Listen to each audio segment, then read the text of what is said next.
마태복음 9장 1절에서 8절까지의 말씀을 함께 읽도록 하겠습니다. 함께 읽겠습니다.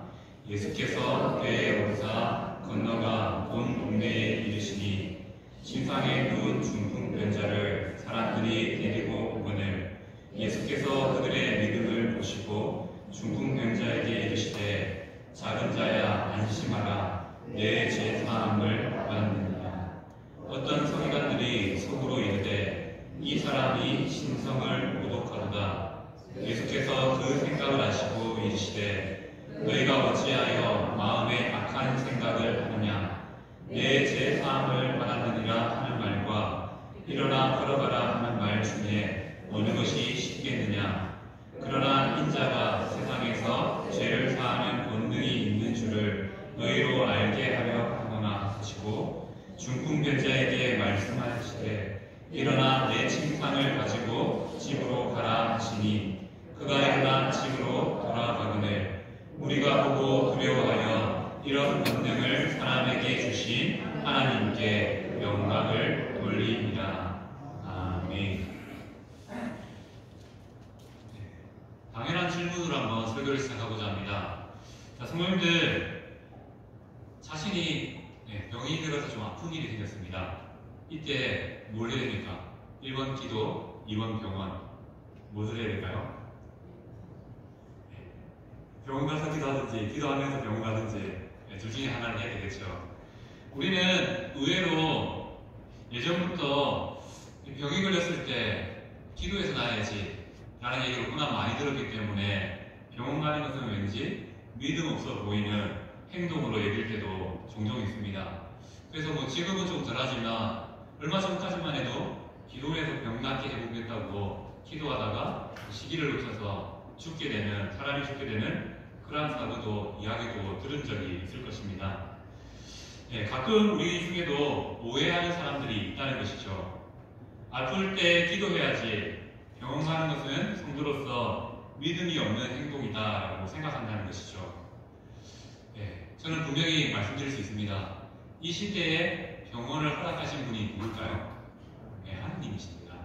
일반 은총 가운데 병원을 세워주시고 우리 가까이에 갈 수 있는 병원을 주셨습니다. 이 말은 무엇입니까? 아프면 병원 가야 됩니다. 그리고 그 병원 가서 또 기도하되 또 치료를 받는 과정들을 밟아야 되는 것이죠. 이렇게 병원을 통해서 치료받고 회복해 나가는 것도 하나님이 주신 은혜의 아래에 있는 겁니다. 우리는 기도해서 나야지 하나님의 은혜이고 기도 없이 그러되면 왠지 이게 좀 이상한 느낌을 받는 그런 경우가 있어진다는 것이죠.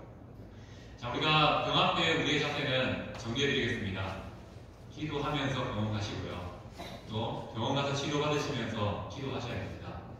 그 가운데 하나님의 손길이 더 놀랍게 역사함을 통하여서 우리의 몸이 빨리 나을 수 있도록 기도하는 것이 성도의 마땅한 바고요. 또 병원에서 치료받는 것도 성도에게 합당한 바라고 말씀드리겠습니다. 그러니까 아프면 진짜 어쩔 수 없는 상황이 있습니다.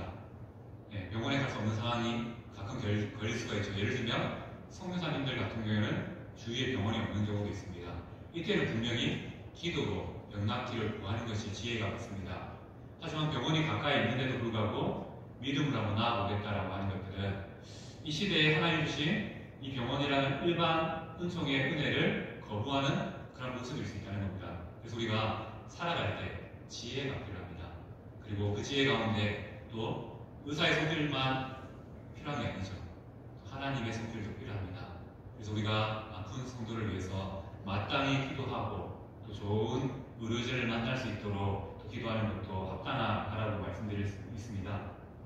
이렇게 말씀드리는 이유는 오늘 한 병자의 치유 사건이 본문의 말씀 속에 나타나기 때문입니다. 먼저의 말씀들을 한번 좀 생각해 보겠습니다. 예수님께서 바다를 잔잔케 하셨죠. 이를 통해서 예수님은 자연을 다스리는 능력이 있다는 사실을 보여주셨습니다. 그리고 귀신 들린 자를 자유케 하셨죠.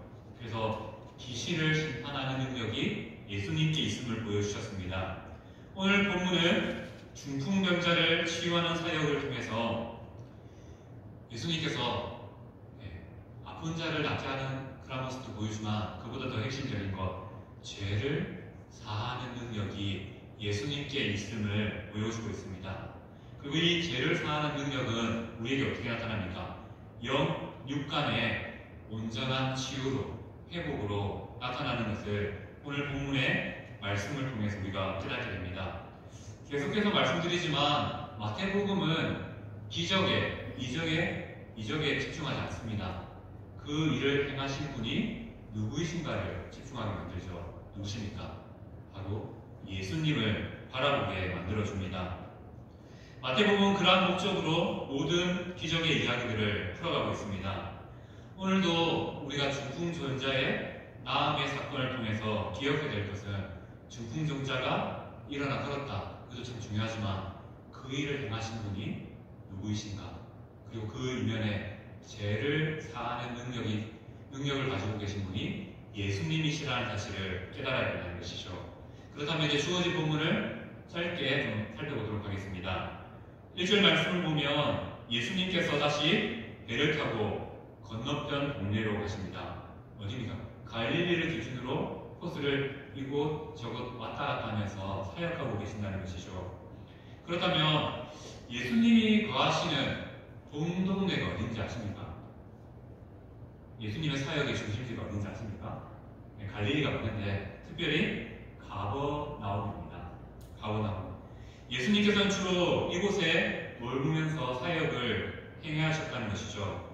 이 가버나움에 누구의 집이 있냐면 베드로의 집이 있습니다. 바로 예수님은 아마도 베드로의 집에 거주하면서 사역을 이어가지 않았을까 짐작해 볼 수도 있습니다. 그리고 가버나움이 사역의 중심지였기 때문에 예수님께서 이후에 가버나움을 책망하십니다. 어떻게 책망하십니까? 많은 말씀과 이적을 경험했음에도 불구하고 믿지 않음에, 가버나움 사람들이 예수님을 믿지 않음에 책망하시는 부분도 말씀에 나타나는 것이죠. 이걸 보면 좀 아이러니 아닙니까? 우리 같으면 예수님이 딱 눈앞에서 기적도 행하시고 좋은 말씀도 들려주시면 당연히 우리가 예수님을 따를 것 같은데 가버나움은 달랐습니다. 그러한 기적에도 불구하고 말씀에도 불구하고 예수님을 알아보지 못하는 영적인 부분에서 맹인과 같았다는 것이죠. 우리의 삶도 비슷할 수 있다는 것이죠. 우리는 교회 나오면 다 신앙이 좋아질 것 같고 또 믿음이 성숙할 것 같고 하지만 그 중에 잘하는 사람도 있지만 여전히 말씀을 들어도 은혜 가운데 나가지 못하는 사람도 있을 수 있다는 것을 기억해야 됩니다. 계속해서 2절 말씀을 보면 사람들이 침상에 누운 중풍병자를 데리고 옵니다. 예수님께로 데려오죠. 그리고 이미 오늘 본문 이전에 예수님께서는 중풍병자를 고치신 이력이 있습니다. 그러한 이력을 알았기 때문에 사람들은 중풍병자 예전에 예수님이라는 분이 낫게 하시더라. 그러면 데리고 나가면 반드시 나을 거다라는 그런 믿음을 가지고 친구들이 그 중풍병자를 내고 옵니다. 그리고 오늘 본문에서는 나타나지만 마가복음 2장 또 누가복음 5장을 보면 친구들이 지붕을 뚫고 이 환자를 예수님께로 내렸다라는 표현이 등장합니다. 자, 우리가 이해될 게 유대인의 집의 지붕은 초가집 아닙니다. 그냥 풀 만들어내면 되는 그런 집 아닙니다. 벽돌이죠. 흙과 집을 섞어서 만든 벽돌을 만든 그런 천장을 가진 집입니다. 그 말은 이 천장의 벽에 구멍을 뚫으려면 어떻게 됩니까? 벽돌을 뚫어냅니다. 대공사입니다. 대공사. 친구들이 예수님 만나게 해줄 거라고 감히 예수님 위해서 대공사를 했던 겁니다. 그렇게 친구들의 열심이 대단했다는 사실을 오늘 본문은 다루지 않지만 우리가 다른 본문들을 통해서 알 수 있습니다. 왜 그 이야기가 빠졌냐고요? 마태복음은 한 사람에게 집중하기 원합니다. 누구시죠? 예수님께 집중하기 원하기 때문에 이 지붕을 뜯어난 사건은 배제시키고 오늘 본문의 이야기가 진행되고 있습니다. 예수님은 그들의 믿음을 보시고 중풍병자에게 작은 자야 안심하라 내 제사함을 받았다라고 선포하십니다.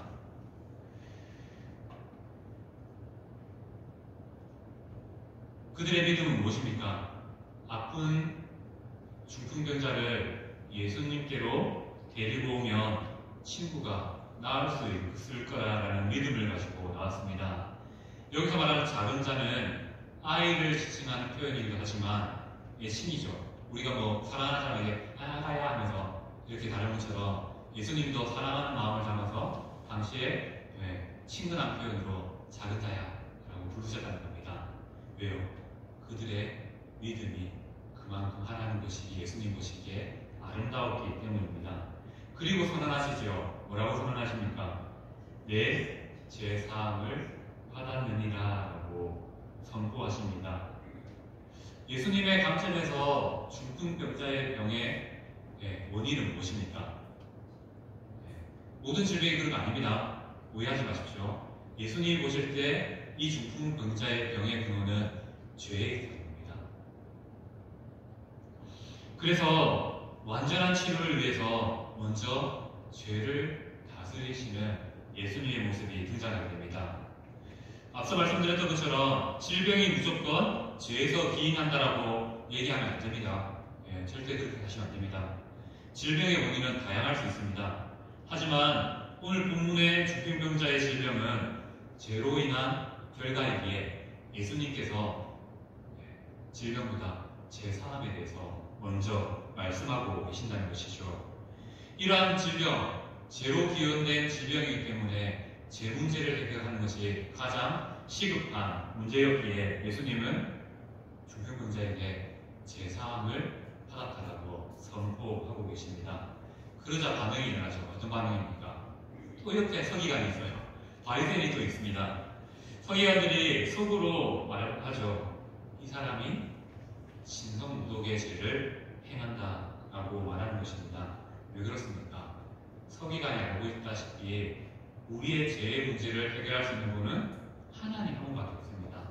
그런데 앞에 있는 예수라는 분이 사람이 죄 사함을 선포하는 것을 보면서 이거는 하나님의 일을 하는 건데 이것은 신성모독이다라고 확신하게 됩니다.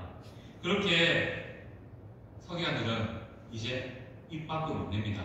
왜냐하면 우리가 워낙 예수님을 잘 따르고 있고 우리가 예수님을 신뢰하고 있기 때문에 괜히 잘못 말했다가 자신이 곤란해질 수 있기 때문에 이제 속으로 신성모독인데 라고 생각하고 있다는 것이죠.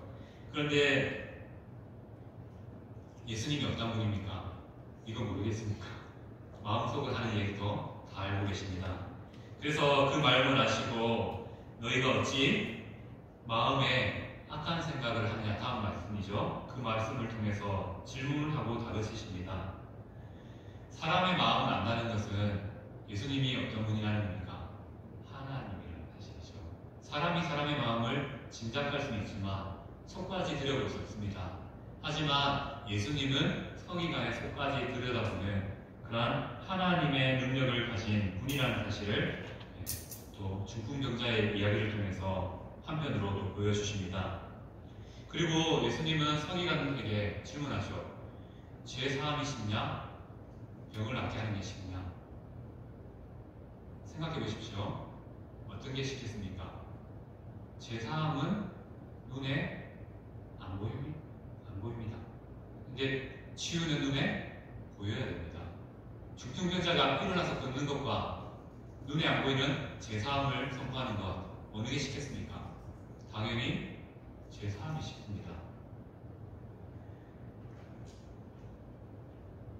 본문은 분명히 제사함이 쉽다는 차원에서 이 말씀을 진행하고 있습니다.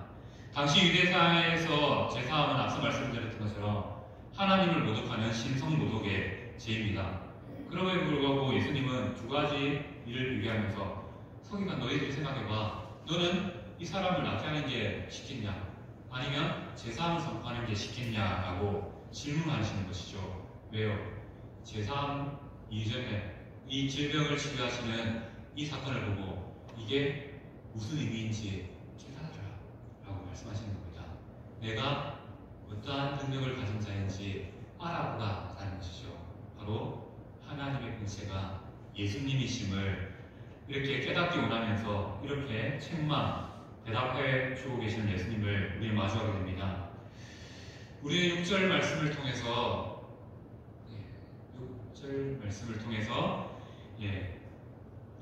인자가 세상에서 죄를 사하는 권능이 있는 줄을 너희로 알게 하노라 라는 말씀을 듣게 됩니다.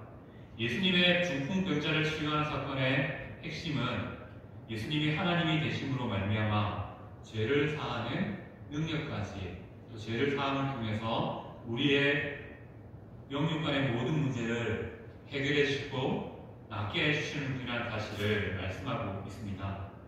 자, 오늘 본문의 병고침의 목적은 무엇입니까? 나음도 있지만 그보다 예수님이 죄를 사하는 능력이 있다는 사실을 우리에게 알려주고 계십니다. 이 말은 무엇이겠습니까? 성도들에게, 사람들에게 정말 필요한 것은 육신의 질병을 낫는 것도 중요하지만 그 이전에 자신의 삶의 죄의 문제를 해결함을 통하여서 예수님을 그리스도로, 주인으로 받아들이는 그러한 믿음이 필요하다는 것이고요. 그러한 믿음이 우리 가운데 일어날 때 예수님은 우리의 삶에 전인적이 되고 영과 육의 동시적인 회복을 주시는 분이시라는 사실을 오늘 말씀은 우리에게 말씀하고 있습니다. 이사야서 53장 4절 말씀을 함께 읽겠습니다. 함께 읽습니다.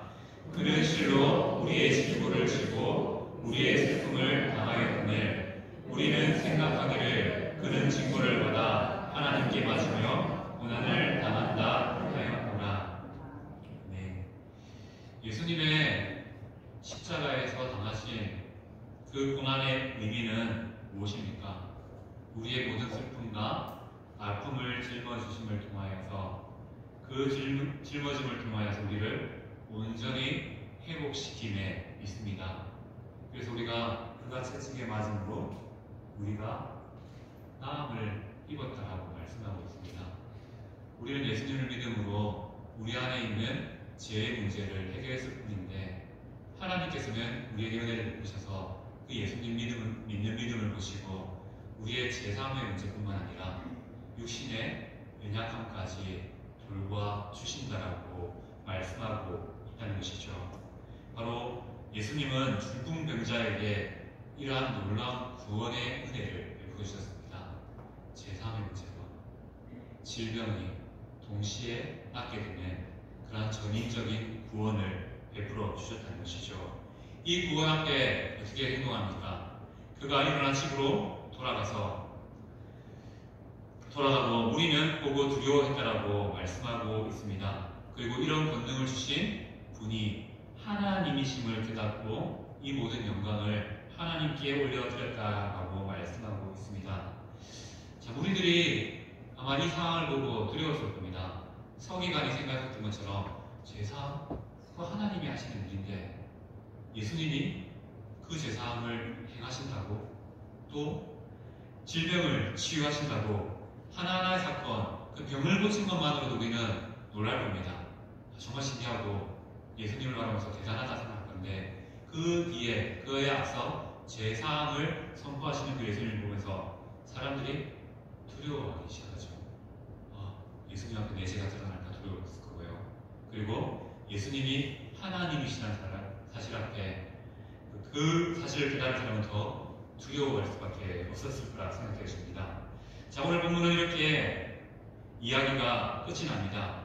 그러다 우리는 오늘 본문의 이 이야기를 통해서 두 가지의 교훈을 한번 우리에게 새기길 소망합니다. 첫 번째 교훈은 예수님은 우리의 인생의 죄를 사하시고 또한 우리의 가진 육신의 연약함을 치유하시는 하나님이심을 오늘 말씀은 우리에게 알려주고 있습니다. 예수님의 사역은 눈에 보이는 현상을 고치는 데만 있지 않습니다. 늘 눈에 보이지 않는 것들도 예수님은 집중하신다는 것이죠. 예수님께서 원하시는 것은 그 일에 대한 근본적인 원인을 해결해 주시기를 원하신다는 겁니다. 우리의 인생의 가장 근본적인 문제는 뭡니까? 죄의 문제를 해결하는 방법입니다. 바로 예수님을 믿는 그 믿음이 우리에게 가장 근본적인 죄의 문제를 해결하게 은혜를 베풀어 주십니다. 중풍병자의 질병은 이 죄사함이 온전한 치유의 길이었죠. 이를 아셨기에 예수님은 신성모독이라고 생각하는 그러한 상황 앞에서도 불구하고 중풍병자를 고치시는 기적을 이루셨습니다. 그리고 한 영혼을 전인적으로 영과 육의 전인적인 회복의 구원을 베풀어 주셨죠. 우리는 이 말씀을 통해서 우리의 기도 제목을 한번 점검해 볼 필요가 있습니다. 우리의 기도 제목은 좀 달라야 되겠죠. 이렇게 해주세요 라고 기도하는 현상에 집중하는 기도도 필요하지만 그것보다 나의 죄사함이 먼저라는 사실을 기억해야 됩니다. 하나님, 내가 이렇게 해주시면 하나님 살아계신 것 믿겠습니다. 이것도 필요한 기도이긴 합니다. 하지만 그 이전에 나의 죄를 바라봄을 통해서 나의 비참함을 깨닫는 통하여서 내 인생이 예수님이 필요하다는 사실을 깨닫는 게 먼저라는 사실을 오늘 본문은 우리에게 알려주고 있습니다. 내가 하나님 앞에 내 죄를 인정할 때 예수님께서는 십자가의 구원의 능력으로 우리의 연약함, 죄의 문제를 해결해 주실 뿐만 아니라 또 삶의 전반적으로 있는 그러한 어려움의 문제들, 힘듦의 문제까지 책임져 주시고 회복시켜 주신다는 것입니다. 그래서 제가 이전에도 말씀드렸던 것처럼 치유의 기도, 치유의 사역도 참 중요합니다. 하지만 참된 치유는 바로 말씀을 듣는 자리에서 내가 죄인임을 깨닫고 예수님을 붙잡는 그 자리에서 시작됩니다. 그렇게 예수님을 붙잡을 때 나의 죄의 문제가 해결될 뿐만 아니라 또 말씀의 능력으로, 예수님의 능력으로, 하나님의 능력으로 나에게 있는 질병까지 낫게 되는 은혜를 더하여 주신다는 것이죠. 왜요? 예수님의 구원은 우리의 심만, 마음만 회복하는 구원이 아니라 우리의 육까지 회복해 주시는 놀라운 구원이라는 사실입니다. 바로 오늘 본문의 이야기가 이 사실을 우리에게 보여줍니다. 그래서 우리는 주위에 특별히 질병 가운데 있는 분들을 봤을 때 열심히 기도해야 됩니다. 그리고 말해줘야죠. 내가 열심히 기도하고 있다. 그리고 그분이 낫게 됐을 때 하나님께서 이렇게 도와주셨다라고 말해줄 수 있으면 참 좋을 것 같습니다. 그래서 그렇게 다시 한 영혼이 예수님께로 돌아올 수 있는 길들을 여는 것이 우리의 삶의 되기를 축복합니다. 네. 두 번째 우리에게 주시는 교훈은 중풍병자에게는 좋은 친구들이 있었습니다. 그들은 어려움을 무릅쓰고 예수님께로 나왔죠. 그리고 예수님은 친구들의 믿음을 보시고 이 질병을 치유해 주셨습니다. 성도들에게도 이런 믿음의 동역자가 있으십니까? 옆에 있잖아요. 옆에 있습니다. 바라보십시오. 앞뒤에 앉아 있습니다. 바로 우리 교회는 이러한 동역자들이 되기를 간절히 소망합니다. 우리에게도 이런 믿음의 동역자가 있습니다. 내가요, 아프면요, 나를 위해 기도해줄 옆에 있는 많은 기도의 동역자들이 있지 않습니까? 하지만 우리는 이렇게 또 생각하죠. 이렇게 질문하면 우리는 나를 위해서 무엇인가를 해줄 수 있는 사람들을 좀 찾아봅니다. 그리고 저 사람이 나의 그런 사람이 되었으면 좋겠다. 저 사람이 나의 기도의 동역자가, 삶의 동역자가 되었으면 좋겠다라고 생각합니다. 그리고 나는 배제시키죠. 왜요? 하나님은 내가 그 사람한테 기도의 동역자가 되기를 원하시는데 왜 나는 저 사람이 나의 기도의 동역자가 되기를 원하는지 참 우리가 참 알 수 없는 그런 삶을 살아갑니다. 믿음이 좋은 친구를 옆에 두는 것도 참 중요하죠. 하지만 내가 예수님을 믿는다면 내가 조금 믿음이 약해도 나의 믿음으로 옆 사람을 돕는 그러한 좋은 친구가 되어야 된다는 것입니다. 바로 그러한 좋은 친구들, 믿음으로 뭉쳐진 친구들이 중풍병자에게 있었기에 그 중풍병자가 예수님께로 나아갈 수 있었고요. 그 자리에서 예수님을 만나 죄의 문제와 육신의 치유의 문제까지 다 해결받는 은혜를 입게 된 것이죠. 성도님들 주위에 믿음이 연약한 지체들이 보이십니까? 보이셔야 됩니다. 보이지 않으면 그건 큰일입니다. 우리의 신앙에 빨간불이 들어온 거라는 것이죠. 왜 그렇습니까? 예수님의 구원의 은혜는 늘 우리 안에 나만 바라보는 것이 아니라 옆에 있는 지체를 바라보게 하시기 때문입니다. 그래서 우리가 은혜 받으면 은혜 받을수록 옆 사람을 향한 기도가 더 깊어지게 되어 있습니다. 그리고 옆 사람을 마음에 품고 사랑하는 마음으로 기도하게 되어 있다는 것이죠. 우리들 푸른교회의 성도들이 바로 그런 기도의 믿음의 동력자가 되는 복이 있기를 간절히 소망합니다. 그래서 누군가 좀 힘들어서 지쳐있을 때 그 일을 좀 대신해 줄 수 있고요.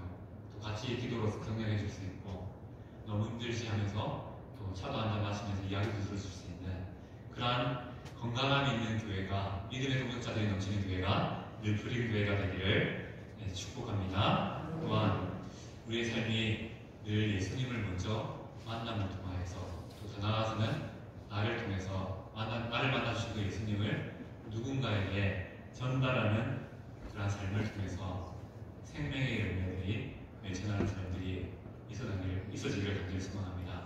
내가 아픈 사람을 위해서 드렸더니 하나님께서 은혜를 베푸셔서 병도 치유해주시고 그 사람들에게 복음을 전할 수 있는 기회까지 열어주시는 은혜가 우리 성도님의 삶 가운데 나타나기를 간절히 소망합니다. 네, 말씀을 마치면서 이렇게 하면 정리합니다. 자, 남에게 나를 위해서 무엇인가를 해주기를 기대하기보다요, 내가 먼저 그런 사람이 되어주시기를 간절히 부탁드립니다. 믿음의 동력자가 되어주십시오. 저를 위해서 믿음의 동력자가 되어주셔도 좋고요, 그 옆에 있는 지체들을 위해서 믿음의 동력자가 되어주시고요, 옆에 있는 남이라고 부르는 남편, 또 집에 있는 옆편 하면 안 되지만 부인, 그분들도 다 하나님께서 주셔주신 믿음의 동력자입니다. 그러한 사람들에게 먼저 믿음에 있어서 내가 동력자가 되어주시는 복이 우리 교회에 속한 모든 성도님들의 가정에 넘쳐나기를 축복합니다. 아멘.